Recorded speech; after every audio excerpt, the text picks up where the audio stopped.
Hello, good afternoon, mga mami, mama, nanay, inay, mga lola. Ito ngayon ang aming pananghalian, kalderetang baka.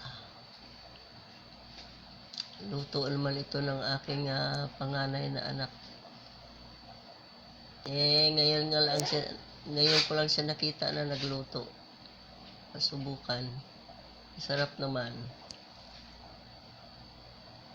Nilalambot ko muna yung baka, tubo-to. Tapos yan na lang